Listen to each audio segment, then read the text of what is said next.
Magandang gabi mga masters, bali ngayon po ay 3 videos po ma-upload ko po sa aking YouTube channel. Tama nga mga masters, 3 videos nga po ma-upload ko po. Yon, what's up mga masters? Nandito na naman tayo sa panibagong araw, panibagong kabanata na naman ang pagsasama-samahan natin ngayon guys.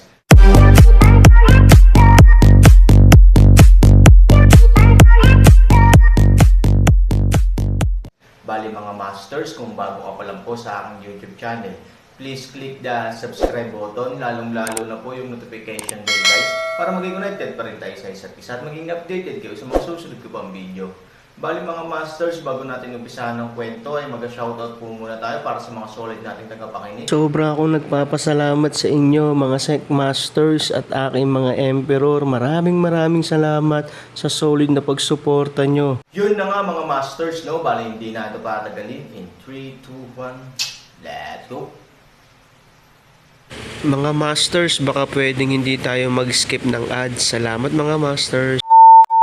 Ang bagong yugto ni Daryl sa Storytelling Channel sa YouTube mapapakinggan.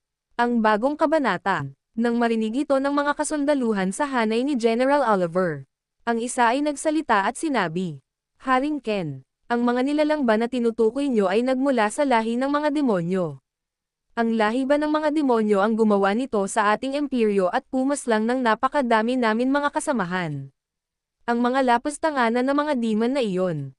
Wala talagang kasing sama," sabi ng isa sa mga kasundaluhan sa hanay ni General Oliver. Nang marinig ito ni Master Ken, ito ay nagsalita at sinabi, "Nagkakamali ka, hindi nagmula sa lahi ng mga demonyo ang sumalakay sa ating imperyo.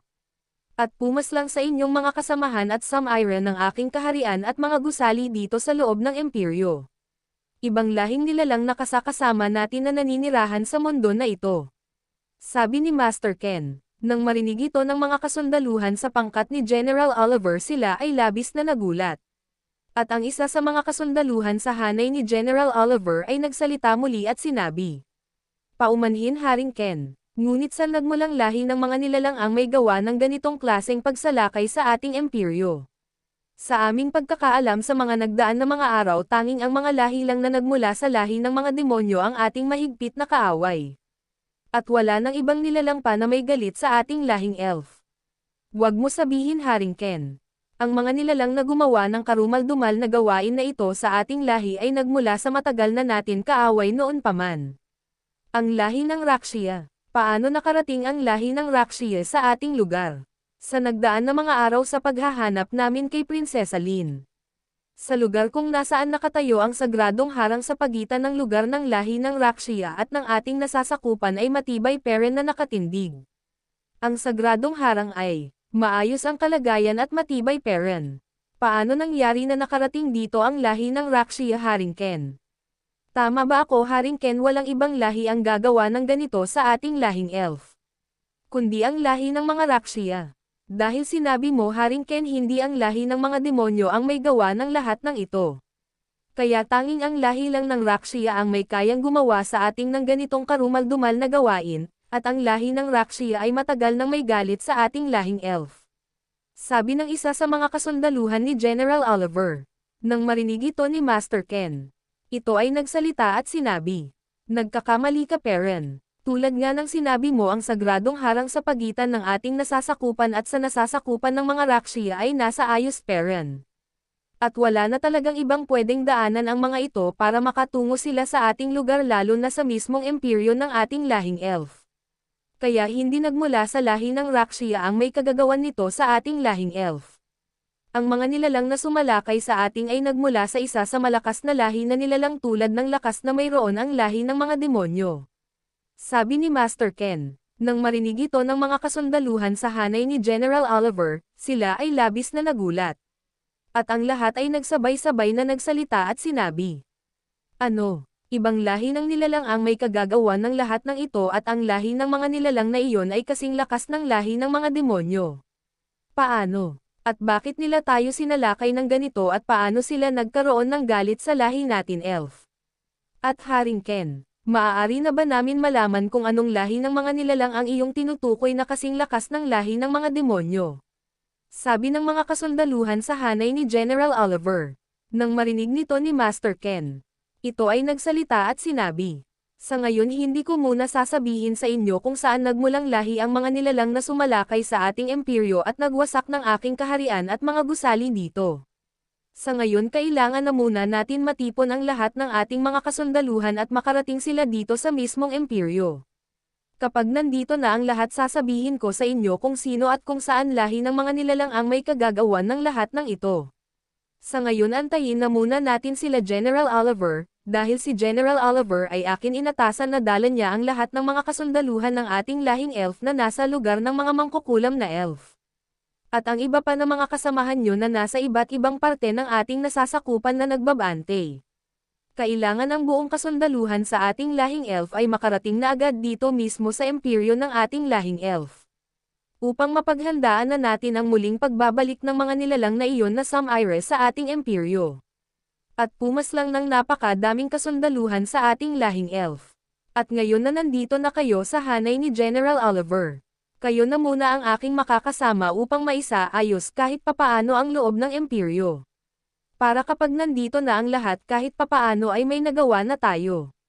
Sabi ni Master Ken sa seryosong tono. Nang marinig ito ng mga kasundaluhan sa hanay ni General Oliver ang lahat ay nagkatinginan. At ang lahat ay sabay-sabay na nagsalita at sinabi, "Nauunawaan namin Haring Ken, huwag kayong mag-alala gagawin namin lahat upang maibalik sa ayos ang ating imperyo. Sa ngayon maaari nyo na sabihin sa amin Haring Ken kung ano ang dapat namin gawin." Sabi ng mga kasundaluhan. At maya-maya ang isa sa mga kasundaluhan na unang nagsalita kanina ay muling may sinabi. "Haring Ken, kung si General Oliver ay iyong inatasan na para tumungo sa lugar ng mga mangkukulam na elf. At sunduin ang lahat ng mga kasundaluhan na nandoon. Kanina lang ang Prinsesa Lin ay kanyang nakalaban. Haring Ken, kamusta na pala si Prinsesa Lin? Nasaan ang prinsesa? Nakita namin kung paano siya tinangay ng liwanag na nagmula sa pinakawalang kapangyarihan ni General Oliver. Bakit ngayon ang prinsesa ay hindi nyo kasama? May nangyari bang hindi maganda sa Prinsesa Haring Ken? Ang ganong klaseng kapangyarihan ay talagang makakapinsala ng lubos sa sino mang tatamaan nito. Haring Ken, ano ang kalagayan ni Prinsesa Lin? Sabi ng isa sa mga kasundaluhan. Nang marinig ito ni Master Ken, ito ay nagsalita at sinabi, "Ang nasaksihan niyong labanan sa pagitan ni General Oliver at ng aking anak ay isa lamang iyong paghahanda para sa ating mga kaaway. At huwag kayong mag-alala. Ang aking anak na si Lin ay nasa mabuting kalagayan ngayon. Ang inyong prinsesa ay nagdesisyon na umalis muna at mangalap ng impormasyon sa ating mga kaaway. Babalik din ang aking anak dito sa madaling panahon." Sabi ni Master Ken. Hindi sinabi ni Master Ken ang tunay na nangyari sa pagitan ni General Oliver at Lin. At kung saan lahi nagmula ang mga nilalang na sumalakay sa kanilang imperyo. Dahil baka ano pa ang maisip ng mga kasundaluhan at mawala pa ito sa pagka-focus sa mga dapat nilang gawin. Tuldok. At nang marinig ito ng isa sa mga kasundaluhan sa hanay ni General Oliver.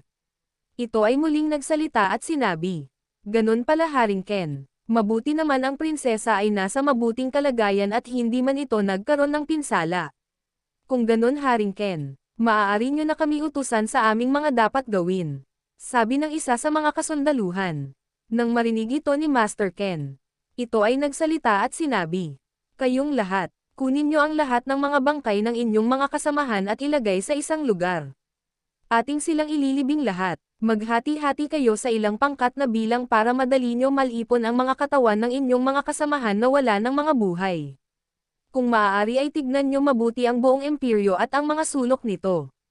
Baka may mga katawan ng inyong mga kasamahan ang hindi nyo makita at hindi natin mailibing.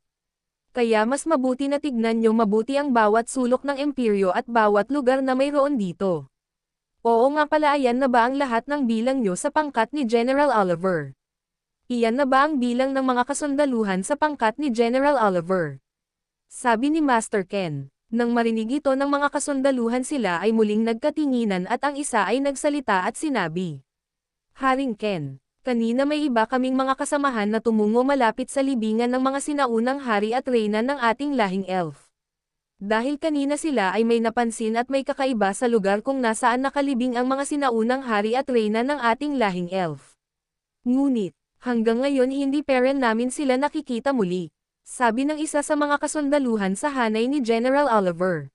Nang marinig ito ni Master Ken, ito ay napaisip, at si Master Ken ay nagsalita at sinabi, may kakaibang naramdaman sa loob ng libingan ng mga sinaunang hari at reyna. Ilan ang sundalo na tumungo roon? At kanina naramdaman nyo din ba ang kakaibang spiritual na nagmula sa loob ng ating imperyo? Sabi ni Master Ken, nang marinig ito ng mga kasundaluhan sa hanay ni General Oliver. Ang isa ay muling nagsalita at sinabi, Haring Ken, mga nasa 4 na aming kasamahan ang nagsama-sama na tumungo roon sa libingan ng mga sinaunang hari at reyna. Yun na nga mga masters, no? Bali panibagong kabanata na naman yung natapos natin ngayong gabi. Muli, maraming salamat po talaga sa walang sawang suporta po sa aking YouTube channel na talagang inaabangan nyo po ang bawat upload ko po. Bali mga masters, magkita-kita ulit po tayo bukas ng gabi at ngayon po ay magpapaalam po muna tayo. Bali mga masters, bye-bye!